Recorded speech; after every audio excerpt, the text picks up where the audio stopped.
Okay, welcome back, BSRT3 students.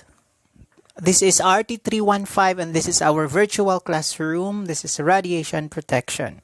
So, this is already module 7. Okay, so one lesson to go and we are to administer the midterm examination through, of course, online platform.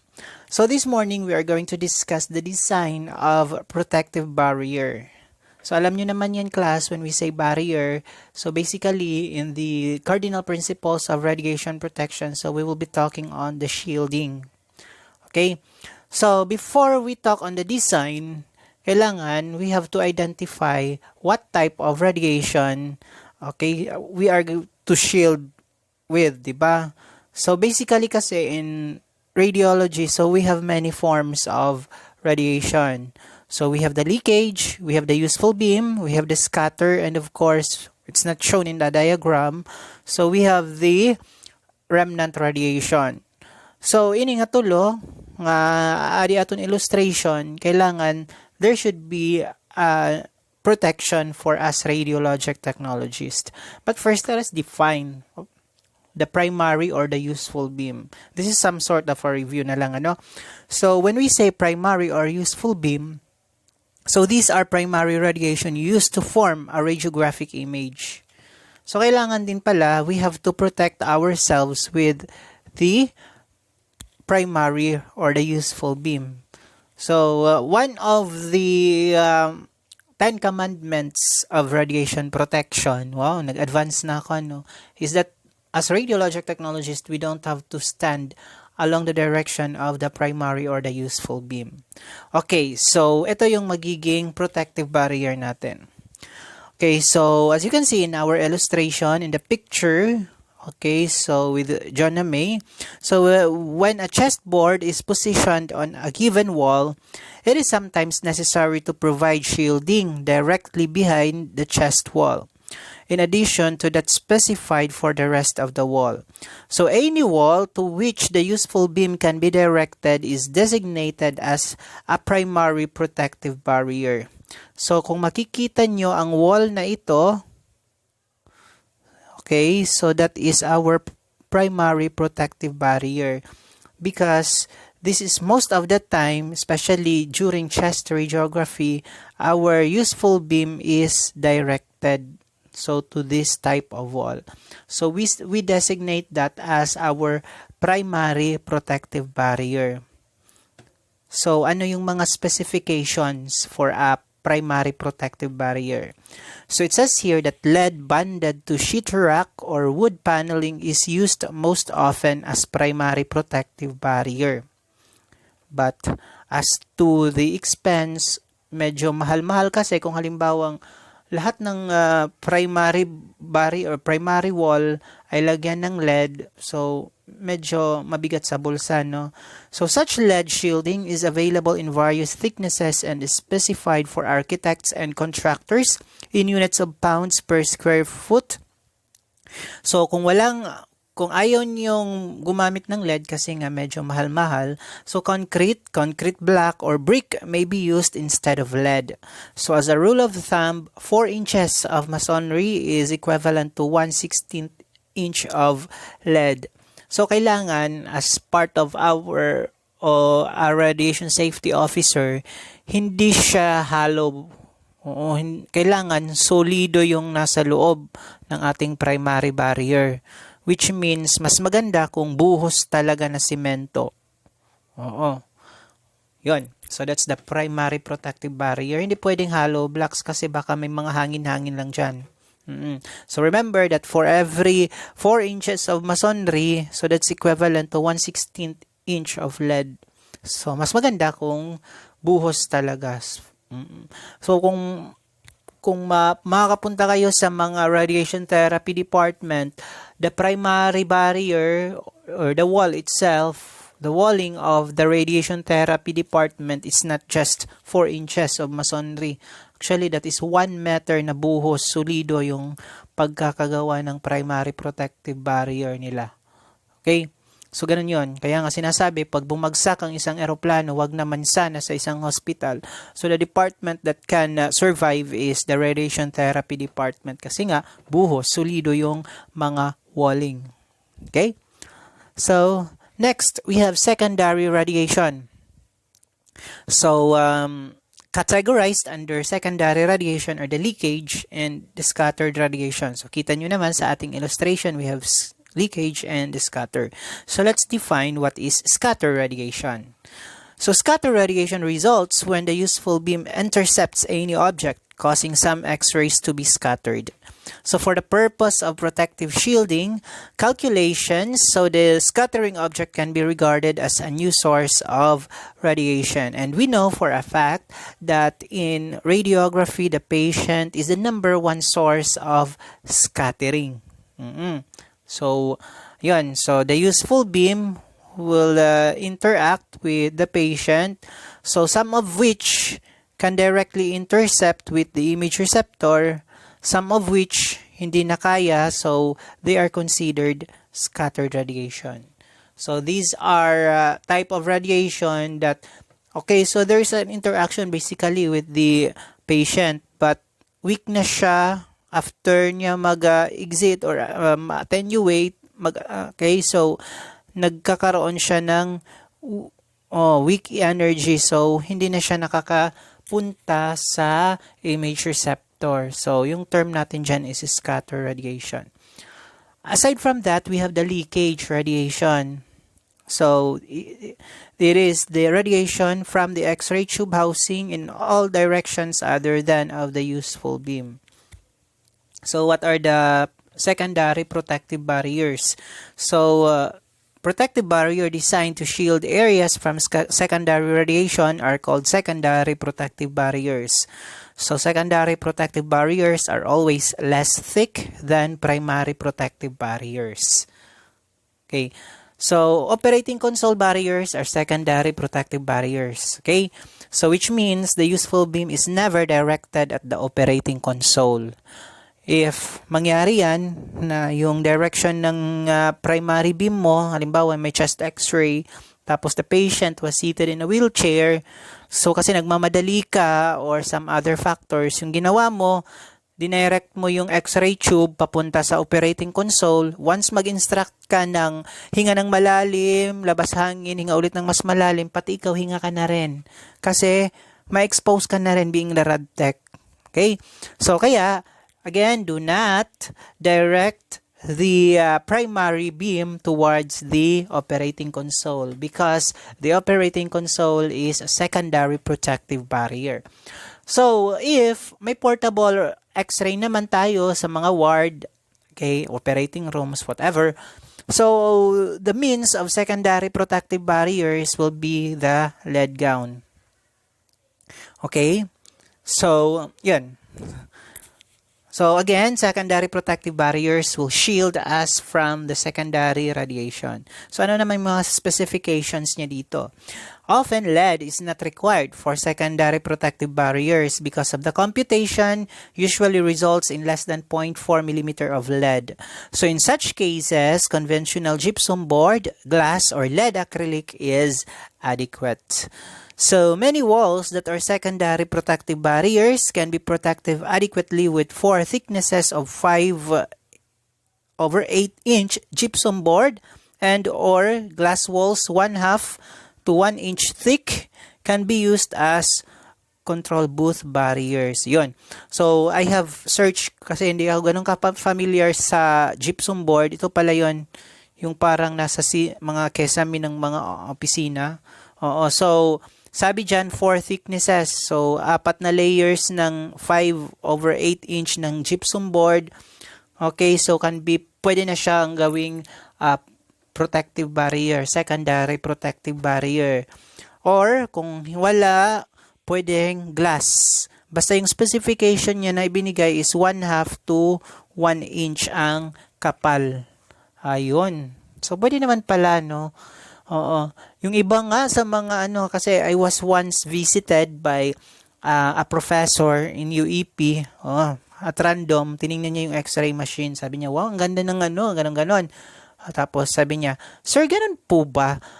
Yung mga wall talagang semento?" Sabi ko, "Opo sir, bakit po?" Sabi niya, "Kasi may mga x-ray rooms dito sa Katarman." Di na lang daw siya magme-mention kung ano yung establishment. Basta yung wall daw is kurtina lang. So, hindi naman tama yun, di ba? Kasi we are talking about the radiation. So kahit the direction is away from the radiologic technologist, still we are talking of the secondary radiation, the leakage and the scattered radiation. So specifications dito, sabi nga dito, kung hindi kayo gagamit ng concrete, pwedeng gypsum board or pwedeng glass or lead acrylic. So, ito, regulatory limit. So, this is based from the ICRP. So, the intensity of scatter radiation 1 meter from the patient is approximately 0.1% of the intensity of the useful beam at the patient. So, kung alam mo, if you are being guided by your radiation physicist at na-compute mo yung useful beam of radiation, so you can get the 0.1% of the intensity from the useful beam. Okay? So, this is, again, regulatory limit. So, this is standardized. This is given by the ICRP. Kaya, you have to be familiar as much as possible. Memorize the specification of the intensity of scatter radiation 1 meter from the patient is approximately 0.1% of the intensity of the useful beam at the patient. Okay, so if the X-ray tube housing is designed properly, the leakage radiation will never exceed the regulatory limit of 1 milligray per hour or 100 milliröntgen per hour at 1 meter. So we have discussed this the last week, diba? Okay, so the focus of the fluoroscopic and radiographic protection features, okay, so aside from the console is the X-ray tube housing itself. So sabi nga dito, if the housing is designed properly, then the leakage radiation will never exceed the regulatory limit. So although in practice leakage radiation level are much lower than this limit, 1 milligray per hour at 1 meter is used for protective barrier calculations. So again, take note of the values ha. Okay? Nandiyan na yan. Okay, so baka sabihin nyo, sir, bakit sabi nga sa book, yung control operating console, pwede lang siyang gypsum board at pwede naman siyang glass. Bakit yung design sa ating school at most sa institution mga concreted, di ba? Nakasemento. Okay, so as our reference, kasi we have ultimate guide naman from the DOH. This is from the Food and Drug Administration, CDRRHR. So ito kasi yung mga nandun sa RPSE checklist. So ito yung pinaka-policies natin as to bibigyan ba tayo ng license or hindi. So nakasaad dito sa kanilang 3.7 ng checklist, the room shall be provided with adequate shielding from the scattered and transmitted radiation. Hindi naman siya nag-specify kung talagang yung if it is lead or concrete.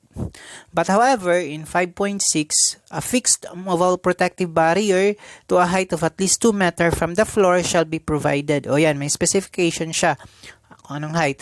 And for a fixed protective barrier, so hindi rin siya specific dito kung anong klaseng protective barrier. Is it the primary or secondary? So it shall be made of 15.25 centimeter or 16 inches poured concrete. Okay, so solido, buhos na concrete or 1.5 millimeter thick lead sheets. Okay, so for a movable protective barrier, it shall be made of 1.5 millimeter thick lead sheets. Ano ba naguluhan na ako. 1.5 millimeter thick lead sheets. Okay, so fixed or movable protective barrier, so shall be covered with lead glass or acrylic viewing window with a lead equivalence of at least 1.5 millimeter. And if the fixed or movable protective barrier in item 5.6 has no opening for a lead glass acrylic viewing window, then a mirror large enough and positioned in such a way that the operator can see the patient during the examination shall be provided. Ganun pala yun, class. Kasi, yung regulatory limit ng ICRP, ibinaba dyan to every country. So, every country has the right to adapt or to modify the specifications given by the ICRP. So, here in the Philippines kasi, we are ultimately guided by the CDRRH, or the Center for Device Regulation, Radiation Health and Research. So, sila yung mag-check sa atin if we follow certain specification. Again, as to kung bakit nasa book na specific naman siya, gypsum board and glass, kasi nga dito may ano naman din siya, nag-specify siya na buhos, okay, poured concrete or 1.5 mm thick ng lead. Okay, so yun. So yung design kasi nakadepende yan sa iba-ibang factor. So, as to bakit yung iba allowed na ganito. Sige, may mga factors yan, class. So, in designing a radiology department or an individual X-ray examination room, great attention must be given to the location of the X-ray imaging system in the examination room. So, the use of adjoining rooms is also of great importance when the design is geared toward the radiation safety. Ayun. So, may mga iba-ibang factor. Una dyan is, yan. So, bago ko muna ma-mention yung factors, so, allow me to show you, kasi andito naman, So, this is the blueprint of the X-ray room ng University of Eastern Philippines. So, I know, okay, so, before mag-lockdown, you already did your own design, okay, na para sa inyo, ideal for a radiology department. Okay? So, yan. Sa mga design na yon, may mga i-consider tayo na mga factors. Una dyan is the distance. Long distance relationship, short distance relationship, ano ba talaga yung mas protected tayo from radiation. So the thickness of a barrier naturally depends on the distance between the source of radiation and the barrier. So the distance is to the adjacent occupied area, not to the inside of the wall of the X-ray room. So halimbawa, dito sa ating school, this is the X-ray room. Gaano kalayo yung isang area, okay, from the source of radiation. So isa yun sa ating mga i-consider, no? So again, hindi sa loob mismo ng X-ray department or yung content ng walling. So a wall along which an X-ray imaging system is positioned probably requires more shielding than the other walls of the room. Yun. So in such case, the leakage radiation may be more hazardous than the scatter radiation or even the useful beam. So it may be desirable to position the X-ray imaging system in the middle of the room. Okay, because there is no single wall that is subjected to especially intense radiation exposure. Okay, so this is self-explanatory naman, class. So, I don't need to explain further. Next, we have occupancy. Okay, so, ano yung gamit or ano yung silbi ng katabing room ng X-ray department? Palagi bang may tao doon or wala? So, that's isang factor that will be considered. The use of the area that is being protected is of primary importance. So, if the area were a rarely occupied closet or a storeroom, so the required shielding would be less than if were an office or laboratory that was occupied 40 hours per week. Okay, so halimbawa sa ating school, yung katabing room kasi is a classroom. So we have to consider the thickness of the barrier dito. No? Okay, kaya nga I suggested kasi noon yung direction ng X-ray beam, papunta talaga doon. So I said kung pwede papunta doon kasi gubat naman yun. So ahas na lang yung dadaan kaya medyo safe siya. Okay, so levels of occupancy of areas that may be adjacent to the X-ray rooms as suggested by the NCRP. So, ito may mga category sila ng occupancy, full, frequent, or occasional. Pag sinabing full occupancy, that work areas, So, busy talaga yung katabing room. Like, isa siyang office, laboratory, shop, ward, nurse station, etc. Or pwedeng quarter. Halimbawa, doon nag-stay yung mga on-call na radtech or ng on-call na radiologist. So, living quarters, children's play areas, and occupied space in nearby buildings. Bakit ba naman sila nag-design ng ganun? Na lalagyan ng mga playground tapos radiology department. Ewan ko ba. So, if you visit radiation therapy facilities, talagang medyo may kalayuan yung distance at saka yung occupancy areas, I mean, yung katabing room, hindi pinapa-occupy or safe siya, no? Kaya lang, there was an issue of a certain hospital, di ko na lang papangalanan kasi yung katabing room, hindi parang, yung katabing space is talagang daanan siya ng mga sasakyan. Oo, so, radiation therapy area, tapos dumadaan yung mga jeep sa kabilang, yun, kung saan nakadirect yung primary beam. Kaya, mas pinakapalan palalo, the thicker pa yung part. And, mind you, may isang clinic dito sa Tacloban. Kung makapunta kayo rito. Talagang nasa yung X-ray laboratory, X-ray room, nandun pa sa basement ng building. Ayun. So, parang sinigurado ng may-ari na papasa talaga siya sa specification.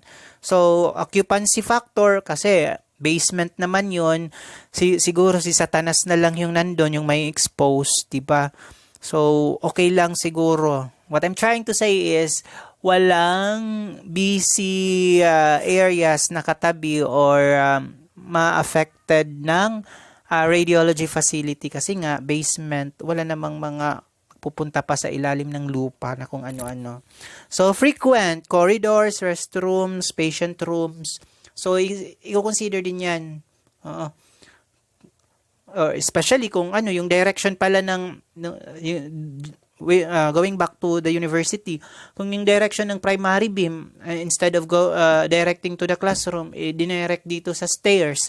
Dyan pa naman nag-stay minsan yung mga estudyante pag walang, dyan sila nagtatambay, nagte-text, nag-Facebook, instead na mag-study. What if doon nag-direct yung X-ray, nung primary beam? So, affected yung mga nakaupo lang sa stairs, di ba? So, isa yung mga occasional, like waiting rooms, stairways, unattended elevators, janitor's closet, outside area, like yung ginawa natin sa school. So, dinirect natin doon sa gubat na ba yun? Kasi mga ahas lang naman siguro yung dadaan doon. So, pwede na nating ma-expose sila. Char.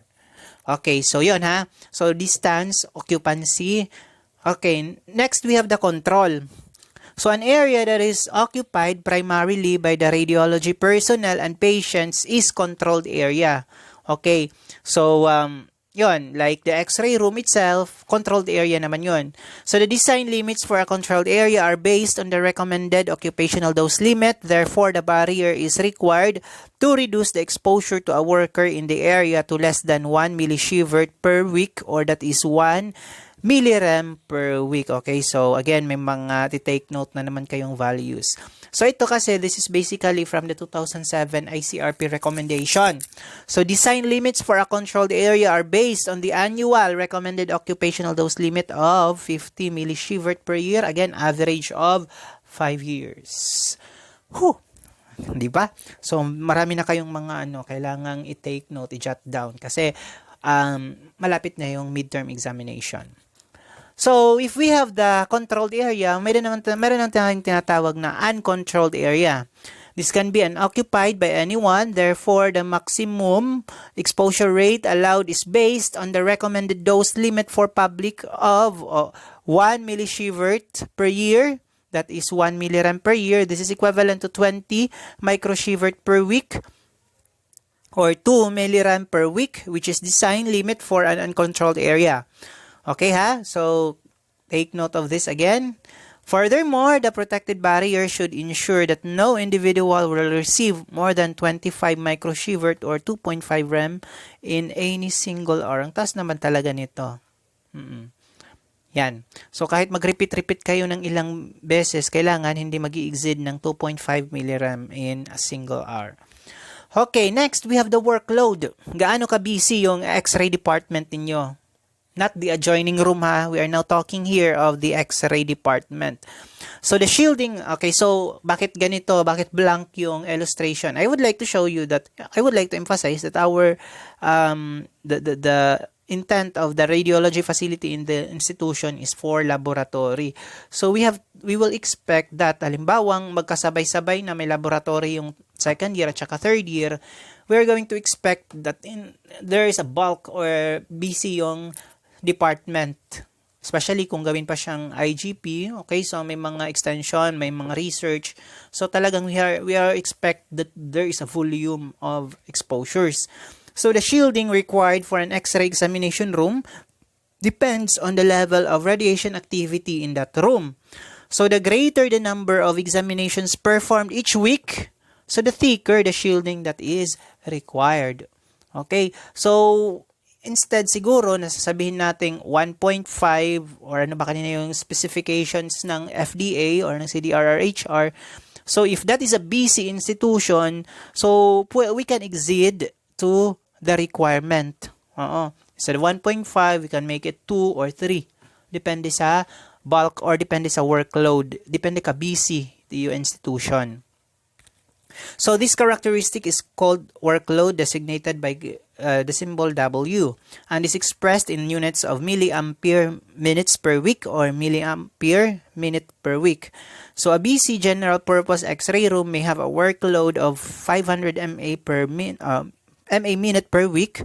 Okay? So kasi ngayon hindi pa ganoon ka busy yung sa university kasi we're still on pandemic. So wala pa namang actual, wala pang laboratory, but we are extrapolating that what if magkaroon na ng face-to-face and there is a laboratory, may level 2 at saka level 3 na laboratory activities. So that will be expected. Iba na yung magiging picture, no? So in private offices, have workload of less than 100 MA minute per week. Okay, so for combination, radiographic and fluoroscopic imaging systems, usually only the radiographic workload needed to be considered for barrier calculations. Kasi sabi nga natin, di ba, last time, what if your facility offers 2-in-1? Fluoro yung machine, pero pwede siyang gamitin for X-ray. Ayun. So, when the fluoroscopic X-ray tube is energized, a primary barrier in the form of fluoroscopic screen always intercepts the useful beam. We have discussed that the last time, di ba? That the component itself of the fluoroscopic system is already a primary protective barrier. So consequently, the primary barrier requirements are always much less for fluoroscopic X-ray beams than for a radiographic X-ray beams. Ganun pala, no? So the misconception na mas nakakatakot yung sa fluoro kasi ganun. So hindi pala ganun ka thick yung magiging shielding, primary and secondary. Kasi nga the equipment itself or the machine itself is already a primary protective barrier. Okay. Next, we have the use factor. Para ito sa mga issue ng gamitan, ginamit ka lang niya panakipbutas, hindi ganun klase. Nag-joke lang ako. So, when we say use factor, the percentage of time during which the X-ray beam is on and directed toward a particular protective barrier is called the use factor for that barrier. So ito na naman, the NCRP recommends that walls be assigned a use factor of 1/4 and the floor a use factor of 1. I almost forgot that if your radiology department is located in the second floor or probably third floor, so we can say that the floor or the flooring of the department will be considered a primary protective barrier class. Kasi nga, yung direction niya mostly, di ba, magbabaki tayo, magta-tabletop procedures tayo. So the direction of primary beam is towards the floor na. Tapos sa ilalim, sa ground floor, may mga offices doon. So we have to consider that the floor itself, the flooring of the department is already a primary protective barrier. Again, if your radiology department is located on the second floor or third floor lang. But if it's not, again, may sinabi ako example, nasa basement, nasa underground, maganda yun. Kasi there is no office or other places na affected ng radiology department. So again, the NCRP recommends that walls be assigned a use factor of 1/4 and the floor a use factor of 1. Bakit mas mataas yung floor? Kasi nga, most of the time, especially for Baki and table procedures, diba, the direction is towards the floor. Whereas, mas kalimitan, hindi naman palaging nag-chest x-ray. Depende, kung yung radiology department is devoted to x-ray department, mas mag-iiba yung picture na ito. Okay? So, depende pa rin sa workload, no? But as much as possible, kasi the trend is kalimitan ng mga procedures, tabletop, especially mga abdomen, extremities, and all. So, kailangan mas mataas yung use factor ng floor kaysa sa wall. Okay. So, if an X-ray room has a special design, other factors may be assigned. So, a room designed strictly for chest radiography, ayun na nga yung sinasabi ko kanina, with a use factor of 1. All others have a use factor of 0 for primary radiation, and this would be considered secondary radiation barriers. Ayun, yun yung sinasabi ko kanina. Advance lang ako talaga mag-explain, char. Okay, so the ceiling always is considered in the design of an X-ray protective barrier. So for secondary barrier, such as the leakage radiation, scatter radiation are present, so 100% of the time that the X-ray tube is energized. So which means, mataas din yung use factor ng ceiling kaysa sa floor, no? Okay, so the final consideration, di ba? Matatapos na yung discussion. So this is very short lang, class. The final consideration in the design of the X-ray protective barrier is the penetrability of the X-ray beam. So for protective barrier calculations, KVP is used as the measure of penetrability. Okay, di ba? Sabi nga natin kilovolt peak, the energy of photons. Okay, so most modern X-ray imaging systems are designed to operate at up to 150 kVp, but most examinations, however, are conducted at an average of 75 kilovolt peak. If you can still remember your radiographic technique chart, hindi ko na yun maalala.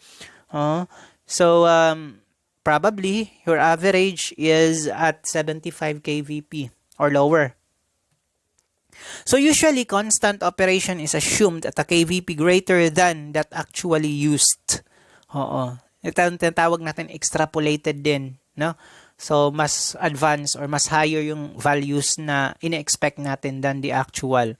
So, 100 kVp for general radiography, mataas na, di ba? 30 kVp for mammography. Therefore, it is more likely that the protective barrier will be too thick than too thin. Yan. Kailangan mas makapal. So, kung specifications, again, kanina ng FDA is 1.5 inches, na solido. So, mas mag-i-exceed pa tayo. 6 inches pala, sorry. Okay, so, magiging mas makapal pa siya. Okay, depende sa usual na ginagamit nyo yung KVP. So, calculations do not account for the fact that the patient and the image receptor always intercept the useful beam. Therefore, although calculations are intended to result in a dose limit of 1 millisievert per week or 100 millirem per week or 20 microsievert per week or 2 millirem per week outside the room, rarely the actual exposure exceed 1/10 of the dose limits. Yan. Kasi we already extrapolated. Nag-higher tayo ng value with the actual. Okay, with that, if you have any concerns, you have any questions, okay, so you may reach me through different platforms. Alam nyo na yan. Hindi ko nasasabihin. And this is my reference. So if you have time, please read our discussion and of course the previous, because I am going to give a short exam, okay, for the two lectures, the radiographic and fluoroscopic protection features, as well as the design for protective barrier. So, this has been your professor, instructor, teacher, whatever, vlogger na gihapon. So, again, if you have concern, do not hesitate. My line will be open for you, Char. So, that would be all.